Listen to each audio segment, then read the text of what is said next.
Hello नमस्कार दोस्तों, मैं ऋषभ आपके चैनल एजुकेशन फॉर ऑल में एक बार फिर से आपका स्वागत करता हूं। आज हम लोग पॉलिटी के सीरीज को आगे बढ़ाते हुए हम लोग आज मूल अधिकार से संबंधित क्वेश्चन आंसर करेंगे, क्योंकि मैंने इससे पिछले वाले वीडियो में इसका थ्योरी पार्ट जो है वो करवा दिया है। अगर आपने उसको नहीं देखा है तो आप प्लेलिस्ट में जा करके देख सकते हैं। आज जो है वो 26 जनवरी है, जो कि रिपब्लिक डे है, भारत का रिपब्लिक डे यानी कि गणतंत्र दिवस। इसी दिन 26 जनवरी 1950 को जो संविधान है वो लागू हुआ था, आप ये भी याद रखिएगा।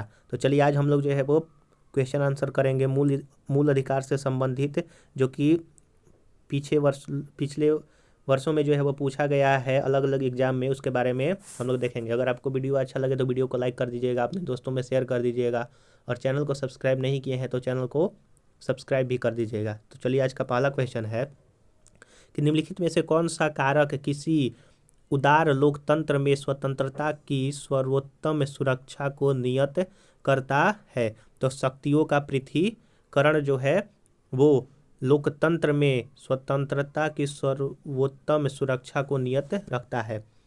एक प्रतिबद्ध न्यायालय यानी कि कम्युनेटेड जुडिशरी से तात्पर्य है कि न्यायालयिक सरकार या फिर सत्तारूढ़ दल की नीतियों के संदर्भ में प्रतिबद्ध हो। अतः ऐसी न्यायपालिका सरकार की नीतियों के विरुद्ध जाकर नागरिकों, विशेषकर मत भिन्नता रखने वाले लोगों की स्वतंत्रता का सुरक्षा नहीं कर सकती है। शक्तियों का केंद्रीकरण लोकतांत्रिक संरचना में शीर्ष नेताओं के पास ही निर्णय क्षमता को संकेंद्रित करता है, जिससे तानाशाही प्रवृत्तियों को बल मिलता है और नागरिकों की स्वतंत्रता प्रभावित होती है। वहीं निर्वाचन सरकार नागरिकों की प्रतिनिधि होने के कारण स्वतंत्रता की संरक्षक मानी जाती है, परंतु निर्वाचित सरकार की स्थिति में भी अल्पमत नागरिकों की स्वतंत्रता विभिन्न प्रकार से प्रभावित हो सकती है। शक्तियों का पृथक्करण से तात्पर्य शासन के तीनों अंग यानी कि विधायिका, कार्यपालिका और न्यायपालिका की शक्तियों के स्पष्ट पृथक्करण से है। यानी कि विधायिका, कार्यपालिका और न्यायपालिका का अलग अलग जो है वो कार्य जो है वो दिया जाता है। इस स्थिति में शासन के किसी एक अंग द्वारा अपनी शक्तियों का दुरुपयोग करने पर दूसरे अंग द्वारा उसका निरोध किया जा सकता है, और इन प्रकार के शासन के तीनों अंगों में संतुलन बना रहता है एवं तानाशाही प्रतिनिधियों की समुचित रूप से रोकथाम संभव है। अतः शक्तियों का पृथक्करण ही किसी उदार लोकतंत्र के में नागरिकों की स्वतंत्रता की सर्वोच्च सुरक्षा को नियत करता है। आशा करूंगा कि आपको ये व्याख्या दे करके समझ में आया होगा। चारों ऑप्शन का यहाँ पर व्याख्या दिया हुआ है। क्वेश्चन नंबर 2 है कि निम्नलिखित में से कौन सा सही है?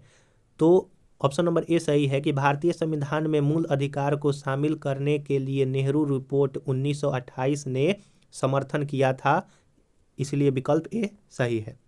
क्वेश्चन नंबर 3 है कि निम्नलिखित में से किस व्यक्ति ने मूल अधिकार को हमारे लोगों के लिए एक प्रतिज्ञा तथा सभ्य विश्व के साथ किया गया समझौता कहा है? पंडित जवाहरलाल नेहरू ने कहा है, या फिर बी आर अम्बेडकर ने कहा है, या डॉक्टर राजेंद्र प्रसाद ने कहा है, या फिर डॉक्टर एस राधाकृष्ण? तो ऑप्शन नंबर डी सर हो जाएगा कि डॉक्टर एस राधाकृष्ण ने यह बात कहा है कि मूल अधिकारों पर संविधान सभा में हुई बहस में भाग लेते हुए डॉक्टर एस राधाकृष्ण ने कहा था कि यह हमारे लोगों के लिए एक प्रतिज्ञा और सभ्य विश्व के साथ किया गया एक समझौता है। क्वेश्चन नंबर 4 है कि मौलिक अधिकार क्या है? तो मौलिक अधिकार जो है वो वाद योग है।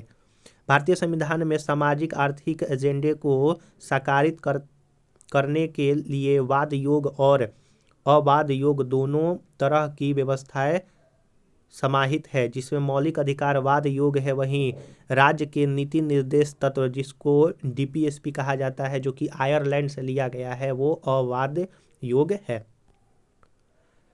क्वेश्चन नंबर 5 है कि अधिकारों को मूल अधिकार कहा जाता है क्योंकि? अधिकारों को जो है वो मूल अधिकार क्यों कहा जाता है? तो ऑप्शन नंबर इसका सी आंसर होगा। क्यों कहा जाता है? क्योंकि यह संविधान में उल्लेखित है यह व्यक्तित्व विकास के लिए आवश्यक होता है। संसद इसके विरुद्ध कानून जो है वो नहीं बना सकती है, ये भी सही है। यह लोक कल्याणकारी होता है, नहीं। यह प्रजातांत्रिक होता है, नहीं। तो ऑप्शन नंबर सी इसका सही होगा कि 1, 4 और 5 जो है वो आपका सही आंसर होगा। आइए देख लेते हैं व्याख्या। स्वतंत्रता संघर्ष के दौरान स्वतंत्रता आंदोलन के नेताओं ने अधिकारों के महत्व को समझा था। स्वतंत्रता के बाद संविधान निर्माण के दौरान संविधान में अधिकारों का समावेश करने व उन्हें सुरक्षित करने के उद्देश्य से संविधान में उन अधिकारों को सूचीबद्ध किया गया जिन्हें सुरक्षा देनी थी और उन्हें मौलिक अधिकार की संज्ञा दी गई। यह अधिकार अत्यधिक महत्वपूर्ण है और इसलिए उन्हें संविधान में सूचीबद्ध किया गया। व्यक्तित्व विकास के लिए ये इतने महत्वपूर्ण है कि संविधान स्वयं यह सुनिश्चित करता है कि सरकार भी उनका उल्लंघन न कर सके। संविधान में मूल अधिकार का उल्लेख अधिकारों के महत्व को दर्शाता है। इन अधिकारों के अभाव में व्यक्ति के व्यक्तित्व का सर्वोत्तम विकास संभव नहीं हो पाता है। संविधान के अनुच्छेद 13 के अंतर्गत यह प्रावधान है कि किसी भी अध्यादेश या अधिनियम के द्वारा अधिकारों को छीन या समाप्त नहीं किया जा सकता है। प्रजातांत्रिक और लोक कल्याणकारी अवधारणा शासन प्रक्रिया से संबंध है, न कि अधिकारों से। तो आशा करूंगा कि आपको ये व्याख्या जो है अच्छी तरह से समझ में आया होगा। अगर ये समझ में आ रहा होगा तो उसके लिए चैनल को सब्सक्राइब कर दीजिए, क्योंकि अगर अगला वीडियो मैं बनाऊंगा तो उसका नोटिफिकेशन आप पर चला जाएगा। क्वेश्चन नंबर 6 है कि मौलिक अधिकार है। तो मौलिक अधिकार जो है वो आपातकालीन स्थिति में निलंबित किए जा सकते हैं। सिर्फ कौन से मौलिक अधिकार को छोड़ करके? तो आर्टिकल 20 और आर्टिकल 21 को छोड़ करके सारे मौलिक अधिकार को निलंबन किया जा सकता है। मैंने कल जो है थ्योरी पार्ट में पढ़ाया है, इसीलिए आप जो अगर पीछे वाला वीडियो देख करके आएंगे तो आपको अच्छी तरह से समझ में आएगा। आइए व्याख्या देख लेते हैं। मौलिक अधिकार नैसर्गिक एवं अप्रतिदेय अधिकार है जो राज्यकृत के विरुद्ध एक गारंटी के रूप में है। इन्हें केवल आपातकालीन स्थिति में ही निलंबित किया जा सकता है। अनुच्छेद 358 और 359 में आपात की उद्घोषणा के प्रवर्तक स्थिति में मूल अधिकारों के निलंबन संबंधी प्रावधानों का वर्णन किया गया है। आप ये भी याद रखिएगा। क्वेश्चन नंबर 7 है कि भारत में मौलिक अधिकारों के संबंध में ये वक्तव्यों पर विचार करना है। ये राज्य के कृत्य के विरुद्ध एक गारंटी है, तो ये बात सही है। ये संविधान के भाग 3 से संबंधित है, ये भी सही है। अनुच्छेद 12 से 35 तक है।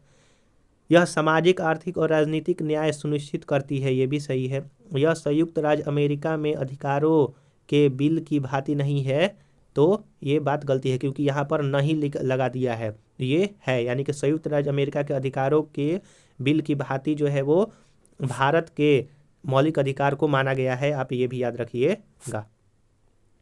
चलिए अगला क्वेश्चन देखते हैं हम लोग।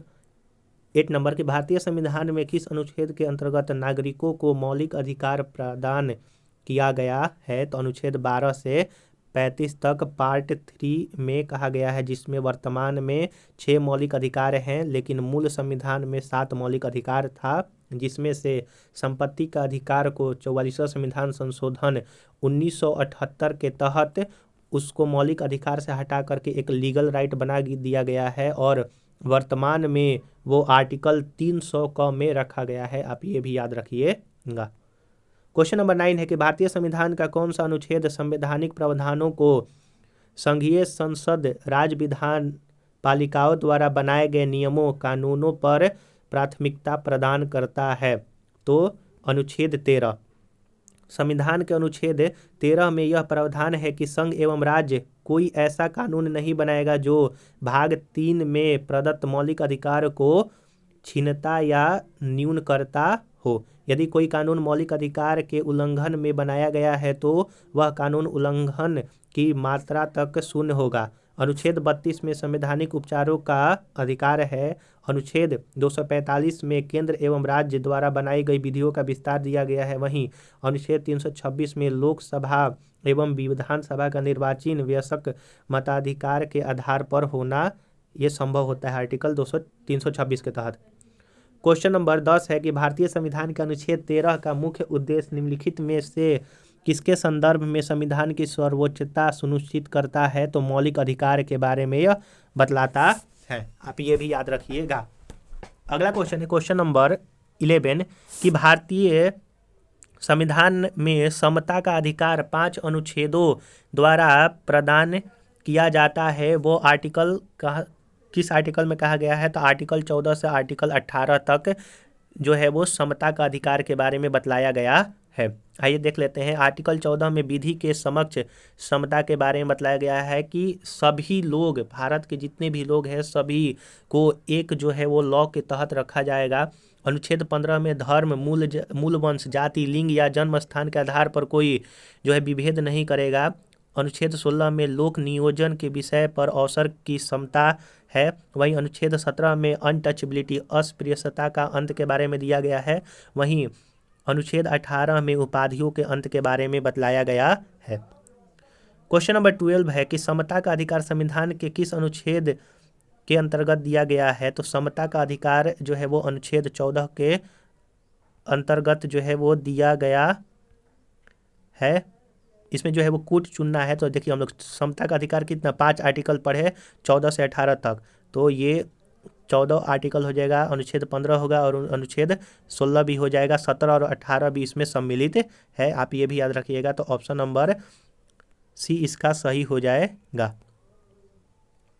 अगला क्वेश्चन है क्वेश्चन नंबर 13 है कि भारतीय संविधान के निम्नलिखित अनुच्छेदों में कौन विधायन सत्ता पर पूर्ण नियंत्रण लगाता है? तो अनुच्छेद 14। संविधान का अनुच्छेद 14 विधायन सत्ता पर नियंत्रण लगाता है। यह उपबंध कहता है कि किसी व्यक्ति को विधि के समक्ष समता से या विधियों के समान संरक्षण से वंचित नहीं किया जाएगा। प्रत्येक व्यक्ति, चाहे वह नागरिक हो या विदेशी, सब पर यह अधिकार लागू होता है।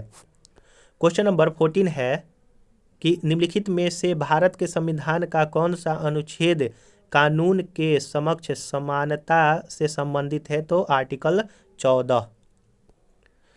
क्वेश्चन नंबर 15 है कि संविधान के किस अनुच्छेद में कानून का समान संरक्षण प्रावधानित है? तो कानून का समान संरक्षण प्रावधानित है आपका आर्टिकल 14 में।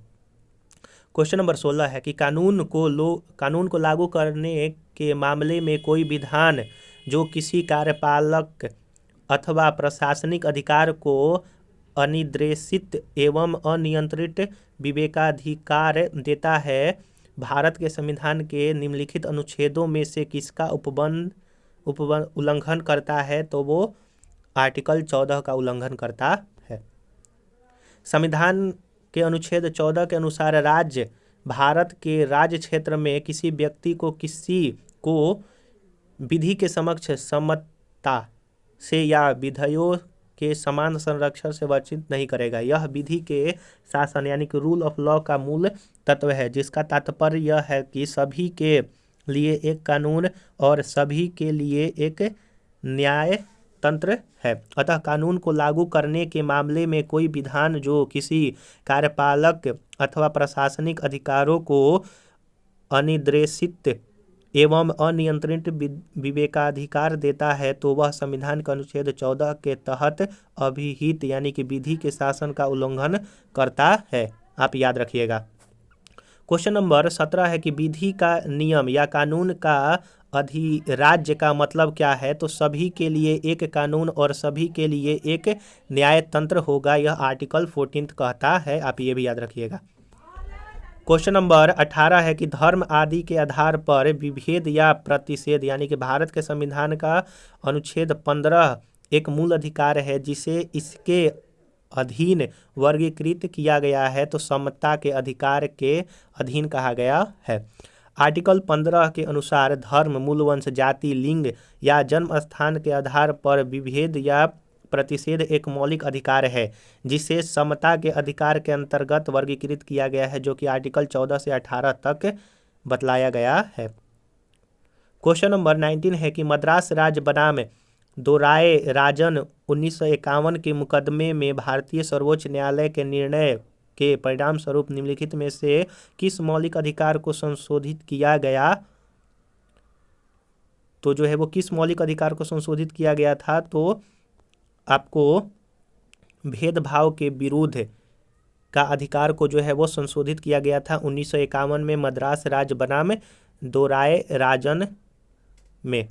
देखिए, आइए इसका व्याख्या देख लेते हैं। मद्रास राज्य बनाम चंपक दोराय राजन 1951 के मुकदमे में सर्वोच्च न्यायालय के निर्णय के परिणाम स्वरूप भेदभाव के विरुद्ध अधिकार यानी कि अनुच्छेद 15 को संशोधित किया गया। इसमें संविधान का पहला संशोधन 1951 की धारा 2 द्वारा अनुच्छेद 15(4) जोड़ा गया और इसके तहत सामाजिक एवं शैक्षणिक दृष्टि से पिछड़े वर्गों की उन्नति के लिए अनुसूचित जातियों और अनुसूचित जनजातियों के लिए राज्य द्वारा विशेष उपबंध कर सकने हेतु प्रावधान किया गया।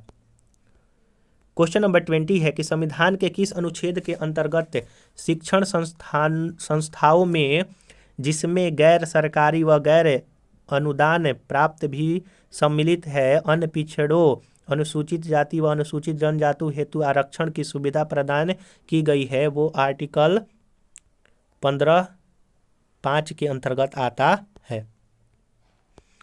क्वेश्चन नंबर 21 है कि संविधान के किन अनुच्छेदों के अनुसार ओबीसी अन्य पिछड़ा वर्ग को आरक्षण के प्रावधान दिए गए हैं? तो अनुच्छेद 15(4) तथा 16(4) के तहत यह दिया गया है।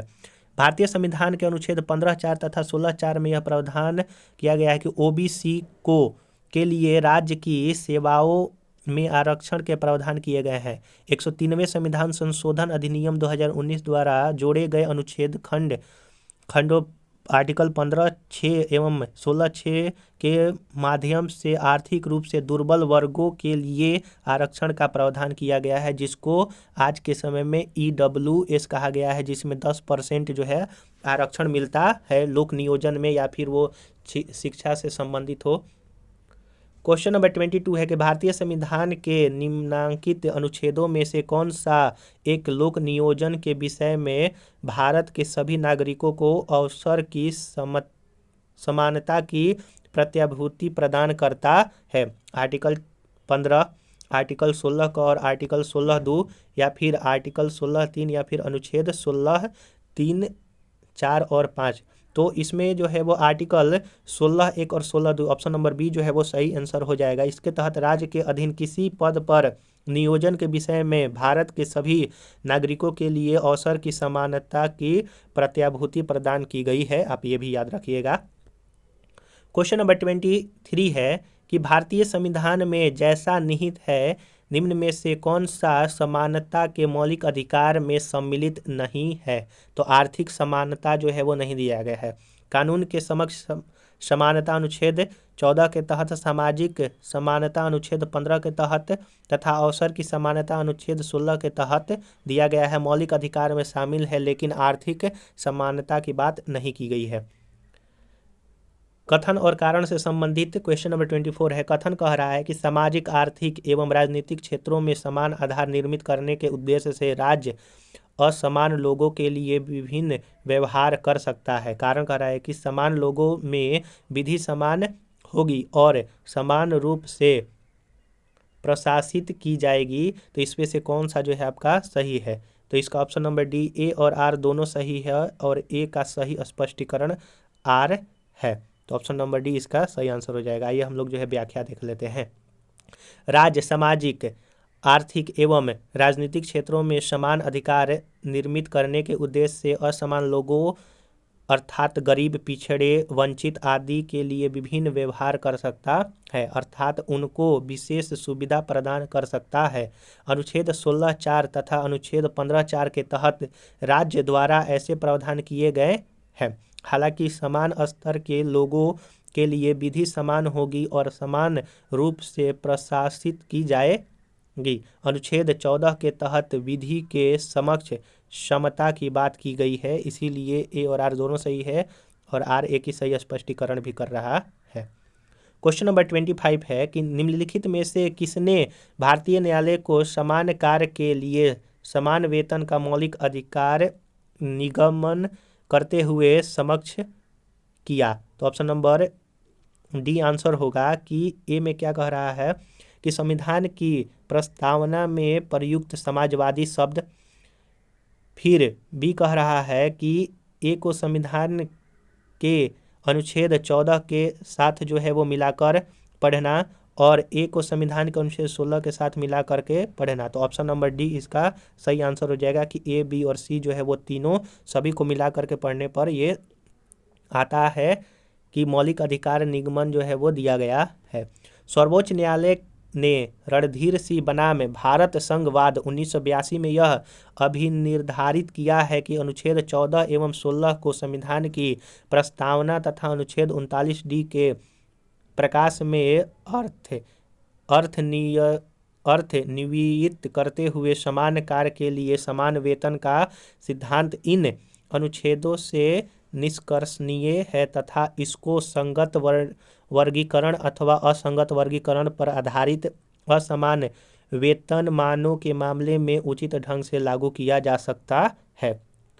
तो यहाँ पर आज हम लोग जो है वो 25 नंबर तक ही क्वेश्चन करेंगे, क्योंकि इसमें लगभग 150 क्वेश्चन है। तो इसको मैं जो है वो 25 क्वेश्चन करके 6-7 पार्ट में जो है वो कवर करवाऊंगा, क्योंकि ज़्यादा लंबा वीडियो हो जाएगा तो आप भी उतनी अच्छी तरह से नहीं देख पाएंगे, बोरिंग फील होने लगेगा। ये सारे के सारे जो क्वेश्चन है वो टोटली प्रीवियस ईयर से संबंधित है। अगर आपने पीछे वाला थ्योरी सेक्शन नहीं देखा है तो आप प्लेलिस्ट में जा करके देख सकते हैं, या फिर मैं उसका डिस्क्रिप्शन में लिंक दे दूंगा। इसके पैरेलल में जो है केमिस्ट्री का चैप्टर वाइज डिटेल में MCQ जो है वो करवा रहा हूँ। अगर आपने उसको नहीं देखा है तो उसका भी मैं प्लेलिस्ट का लिंक जो है डिस्क्रिप्शन में दे दूंगा, आप जो है जा करके देख सकते हैं। और आप लोग जो है चैनल को सब्सक्राइब नहीं करते हैं तो मैं आपसे निवेदन करूंगा कि चैनल को भी सब्सक्राइब कर दिया कीजिए। वीडियो अच्छा लग रहा है तो वीडियो को लाइक कीजिए और शेयर भी कर दिया कीजिए। चलिए हम लोग जो है अगले वीडियो मिलेंगे, तब तक के लिए नमस्कार।